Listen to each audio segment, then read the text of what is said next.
Details about chapter 379 of My Hero Academia are here, so let's get to it. Thank you to Rukasu, Dabi's Pole Dance, and Justice Explode, and the title of this chapter is 379 Hopes. This week we do get a great color page showing the updated designs for La Brava and Gentle, who both did return very recently in the manga, with La Brava returning like 2 chapters or 3 chapters ago, and Gentle, we know, just returning last chapter in the series. Now, according to Rukasu, the chapter begins with a flashback of the Central Hospital just after Kurogiri woke up. Everyone is screaming, and we see Dr. Mario saying that Nagant can't go moving around, but she tells him to shut up and tell her the enemy's location. Now, if you remember correctly, during the whole mutant uprising section of the war arc, we did have Spinner going after Kurogiri and try to release him from Central Hospital, and we did know previously from the Vigilante Deku arc that Lady Nagant was also being held in that same hospital because her injuries were just that bad. Well, now we're learning the exact circumstance of how Nagant got involved in the battle, and we do see her walking away from her hospital room. It looks like her hair was grown actually a little tiny bit, very much like All Might when he was walking away from Night Eye in that flashback, with him pretty much dragging himself against the wall covered in bandages. But again, Nagant gets really mad at the doctor pretty much trying to keep her out of the fight, and she says, "Shut up, tell me the villain's location right now." And the doctor says, "I can't do that because you're in custody, so as much as I know you want to help, I really can't allow you to." But Nagant looks really heartbroken by this, right, and really determined, as she remembers Deku's words when he asked her to fight with him against All for One and the villains. And she pretty much sees this as a situation where it's not like she can just give up on fighting together with the heroes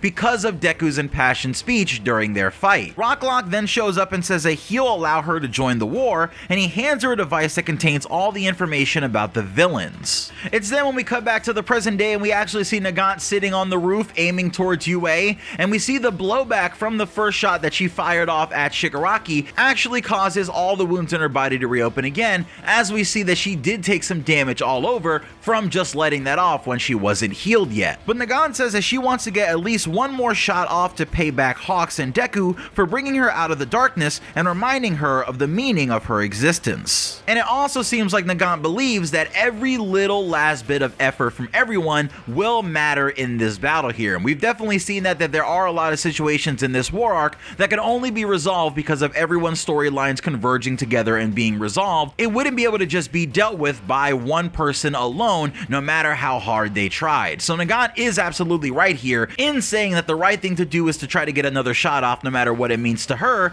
because every last drip of effort from everybody is gonna be what helps them win this fight. And as we see a younger Lady Nagant on the page, as it kind of goes through the ages of her being young and then her being a hero, we see her current form again standing in the rain, not being stopped by it, as she lets off another shot towards UA, and again we still don't really have an explanation for the sparkles that are in front of her face, but they are still really pretty. Shigaraki's regeneration can't be working all that great because his hand doesn't instantly regenerate from the first shot that happened in the last chapter, so as he tries to slam his other hand down on the ground towards UA to use decay, his other hand is then hit off by Lady Nagant's shot. And Deku instantly understands what's happening as he smiles, though tears are still streaming up his face of his energy, and he grabs the ground, kind of being resolved, knowing that all his villains are coming together here to help him save Shigaraki. And again, this is all really good because Deku does need a momentary break here to breathe, and anything that helps him get that is a net positive. We then cut to the inner All for One screaming with hatred,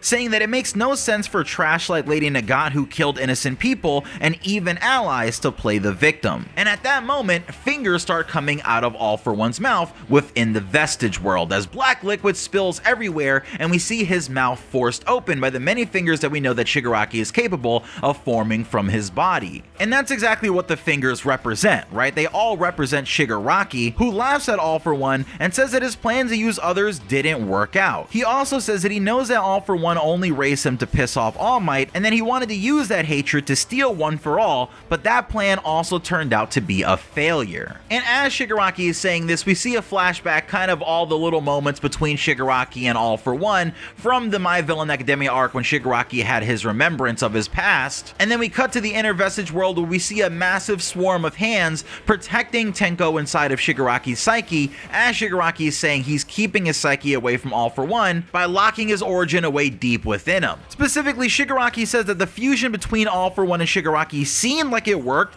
but Shigaraki kept his origin hidden deep within his heart, and this allowed him to get his personality back little by little without All For One noticing, creating a way out of his control. Slowly but surely, Tenko starts to stand up as all the hands inside of the Vestige world start to help him up, and All For One, realizing that the situation is getting vastly out of his control, starts to despair, and he tries to order Kurogiri to teleport him to where his true body is, but Kurogiri actually begins to glitch. Kurogiri says he needs to protect Shigaraki, but we slowly see more of Shirakumo's face as Shirakumo begins to say, "Who? Where? Friend." And it seems like the original Kurogiri personality is once again waking up within Kurogiri, which is going to make things really interesting because we know that a lot of that core personality was used to make Kurogiri to be the perfect assistant to Shigaraki. But with Aizawa in danger, it's going to be interesting to see what Kurogiri ends up doing and who he actually ends up saving. Because realistically, there might be a way for him to save Shigaraki and Aizawa, with everyone kind of coming against All For One here. Shigaraki continues his speech saying that he doesn't need All For One.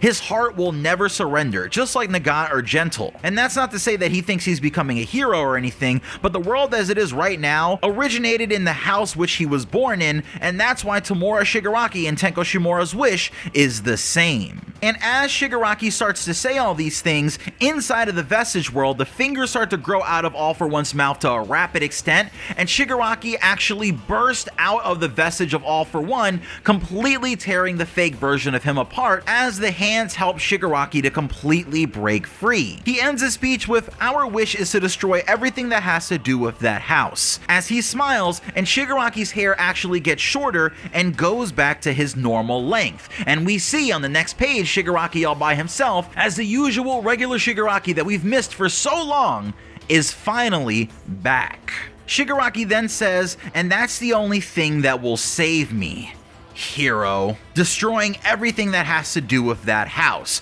But as he's saying that, in a matter of seconds, Deku is actually speed blitz Shigaraki with his full speed, and he actually bumps his head against Shigaraki's, sending him flying out of UA, and we see the two in the skies outside of UA as Deku is taking Shigaraki to an entirely different location, Ichigo versus Aizen style. Gento and Mirio get confused by Deku moving Shigaraki, but Deku says that Shigaraki already has all of his quirks back, so the flying coffin has become useless and he no longer has to put the rest of them in danger. As Shigaraki and Deku are now on solid ground, face to face, completely alone in a destroyed section of Japan, we see Deku saying, "I won't let you do that, but I'm also not going to ignore the you who was crying." He then ties Shigaraki's hands using Black Whip, and now the two of them are on solid ground again, and that is the end of the chapter, with Shigaraki leaning forward ominously with his face completely covered in shadow, as his eyes pierce through the darkness, and we see Deku ready to continue the battle as a massive wave splashes over them and lightning strikes in the air, and our final battle picks back up again.